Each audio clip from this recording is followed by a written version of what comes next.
Anyway, my first pick is also, I thought this guy would not last, the round, but Graeme Smith. He is the captain who has led in most number of test matches in history, 109 games, I believe.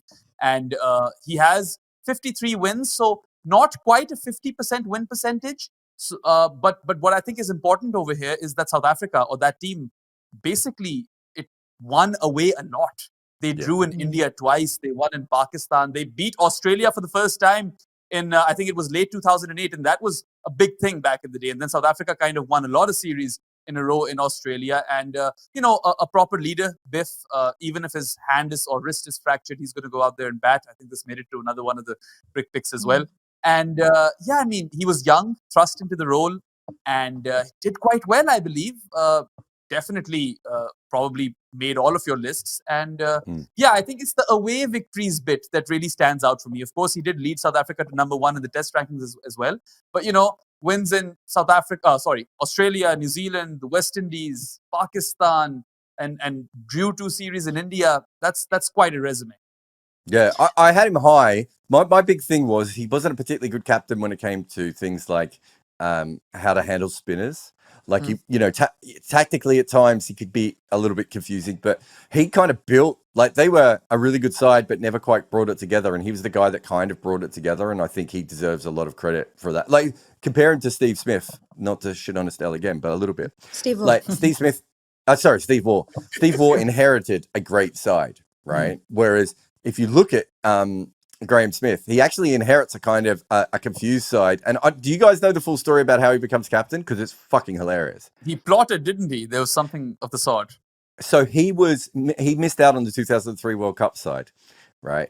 And so they played warm-up games beforehand. And he basically did a Jimmy Butler, which is a big thing in the NBA, where Jimmy Butler got a bunch of scrubs and took on all the stars on his own team to show that he was better. Graeme Smith played for, I think it was Western Province, right? And they played the main South African team and beat them. And Graeme Smith told everyone, we're going to beat them because they're not very good. We're going to prove that they picked the wrong squad. And that was a big part of what ended up with him being test captain. Like and he's like no one at that stage, right? Like it wasn't like it's the Graeme Smith that we know now. He was like really young and had just been left out of the World Cup squad and he did that. So I nothing but respect for that. And I do think he changed the way they thought about cricket. But there were times when I was just like, I don't think he was a bad tactician, but I don't think he understood spin bowling. And that is a kind of a big part of being a captain as well.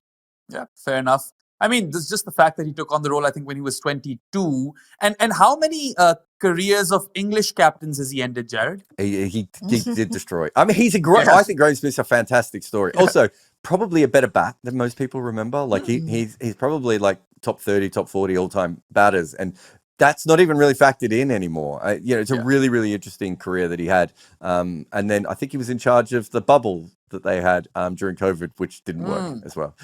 Just fun facts. Yeah. But yeah, those victories in England in particular, I remember because English summers are something that we always watch, and that was as dominant as one or victories can get. But anyway, second pick is not a numbers pick.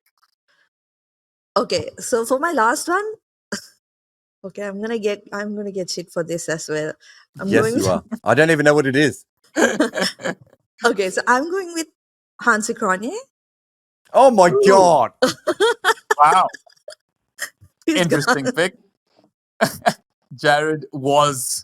And this one is completely, I think, the last episode of Crick Picks, everyone. Because all that goodwill that I built up with the Kane pick is gone. He's going to feature in one of our next episodes as well, I'm sure. But I think this is really like subjective because growing up, for whatever reason, South Africa was the team we followed at home after Sri Lanka. So obviously Hansie Cronje was at the forefront of that, right? And like one of the core memories I have is him destroying Murali. I mean, that's obviously as a batter, but as a captain as well, I felt like since their readmission, he took over. And it was almost like, you're establishing yourself in international cricket, right? And they were quite successful during that period, despite coming from basically nowhere. So, my number 5 pick. So I'll tell you a story about this. I was at Graeme Smith's last Test match, and I wrote a big piece about Graeme Smith because as you might notice from before, I'm quite fascinated by him and his life and the way he became captain, and and everything. And I wrote about the fact that there are a huge percentage of South Africans who still thought Hansie Cronje was a better captain than Graeme Smith. And it comes down to two things. One is he was a more overtly strategic captain than Graeme Smith. So Graeme Smith did good strategies, but it was a bit more like in a subtle way. Whereas Hansie made everyone know every time he was doing a weird strategy, like in, all that sort of stuff. I think it was, he looked like, because this is the thing with captaincy. People really like it when captains are moving the field around a lot more, but it's like, well, that's not actually good captaincy. That just means you're moving the field around a lot more.